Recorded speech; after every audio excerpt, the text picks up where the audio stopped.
రాజకీయ పక్షాలకు నాయకులకు అద్దెబుర్రలుగా పనిచేస్తూ ఎన్నికల్లో విజయానికి నానా సలహాలు ఇచ్చే వ్యూహకర్తలే స్వయంగా ఎన్నికల రంగంలోకి దిగితే విజయం వరిస్తుందా? ప్రచారకర్తలుగా సలహాదారులుగా తెర వెనుక మిగిలిపోకుండా తామే స్వయంగా ఏలికలు కావాలన్న ఆశతో వచ్చే ఆ వ్యూహాత్మక నిపుణులను ప్రజలు ఆదరిస్తారా? ఎన్నికల వ్యూహకర్త ప్రశాంత్ కిషోర్ ఒక రాజకీయ పార్టీని ఆరంభించి బీహార్ ఎన్నికల బరిలోకి దిగారు. ఎన్నో రాజకీయ పక్షాలను గద్దెనెక్కించిన తాను ప్రజల హృదయాలను గెలవలేనా అన్న విశ్వాసంతో అక్టోబర్ 2 గాంధీ జయంతి నాడు జన్ సురాజ్ పార్టీని ప్రకటించారు. వచ్చే ఏడాది బీహార్ అసెంబ్లీ ఎన్నికల్లో అన్ని స్థానాల్లోనూ పోటీ చేసి అధికం గెలిచి అధికారాన్ని కైవసం చేసుకోగలనన్నది ఆయన విశ్వాసం. తన మీద తనకు అంత నమ్మకంతో పాటు బీహార్ ప్రజల మీద ఆయనకు అంత విశ్వాసం ఉన్నందుకు సంతోషించాల్సిందే. కానీ పార్టీ ప్రభావం మీద మాత్రం భిన్నాభిప్రాయాలున్నాయి.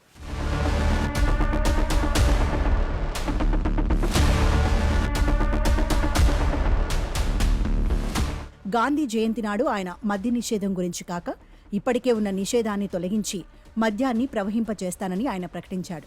బీహార్లో మద్య నిషేధం అమలు, విజయం మీద భిన్నాభిప్రాయాలున్నాయి. ముఖ్యమంత్రి నితీష్ కుమార్ తన నిర్ణయం సూపర్ హిట్ అని ఎలాగూ చెప్పుకుంటారు. మహిళలు నితీష్ ఫోటోను ఆరాధిస్తున్నారని, నిరుపేదల కుటుంబాలు బాగుపడి కాస్తంత దాచుకుంటున్నాయని ఆయన పార్టీ ప్రచారం చేసుకుంటోంది.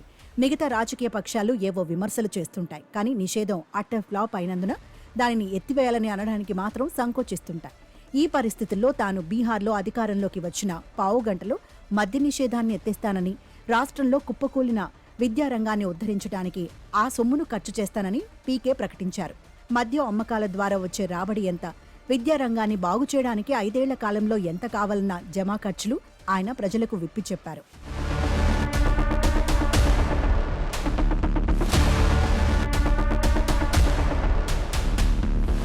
బీహార్కు రావాల్సిన డబ్బును మోదీ తన గుజరాత్కు తరలించుకుపోతున్నాడని, కేంద్రం నుంచి బీహార్కు రావాల్సిన దాన్ని రాష్ట్ర నేతలు సాధించడం లేదని కొన్ని రాజకీయ వ్యాఖ్యలు, విమర్శలు సైతం పీకే చేశారు.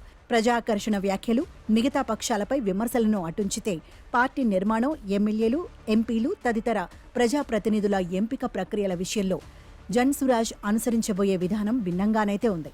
అమెరికా తరహాలో 6 నెలల ముందే అభ్యర్థులను ఎంపిక చేయడం, నెగ్గిన వారు నచ్చకపోతే వెనక్కు రమ్మనడం వంటి ఆసక్తికరమైన ప్రతిపాదనలున్నాయి. పార్టీ వ్యవస్థాగత నిర్మాణంలోనూ, రేపు ప్రభుత్వంలోనూ ఆయా కులాల జనాభా దామాషా ప్రాతిపదికన పదవుల పంపకాలు ఉంటాయని, ఇటీవలి కుల గణనను అందుకు ఆధారంగా చేసుకుంటామని ఆయన ప్రకటించారు. కమ్యూనిస్టుల నుంచి ఆర్ఎస్ఎస్ కార్యకర్తల వరకు అందరూ తనవారేనంటూ గాంధీ, అంబేద్కర్ ప్రవచించిన మానవత్వమే తన పార్టీ ఐడియాలజీ అని ఆయన చెప్పుకున్నాడు. తాను పదవులకు దూరంగా ఉండటం, పార్టీ అత్యున్నత స్థానాలకు దళితులు, ఓబీసీలు, మైనార్టీలు ఇత్యాది వర్గాలు నాయకత్వం వహించడం, నిర్ణయాలు, విధానాలన్నీ అట్టడుగు స్థాయిలో జరగడం వంటివి మాటలకు మాత్రమే పరిమితమా, రేపు ఆచరణలో కనిపిస్తాయా అన్నది వేరే విషయం.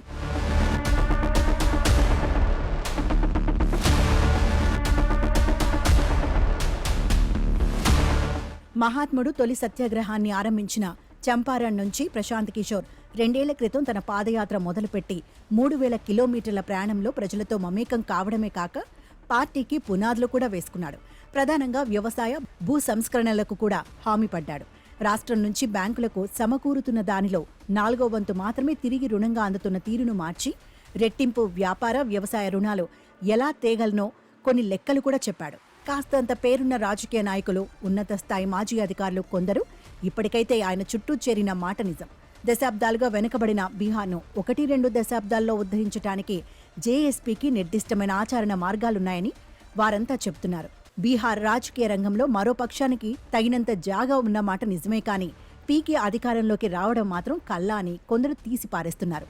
ఓ 25-30 స్థానాలు రాకపోవా అని మరికొందరు లెక్కలు వేస్తున్నారు.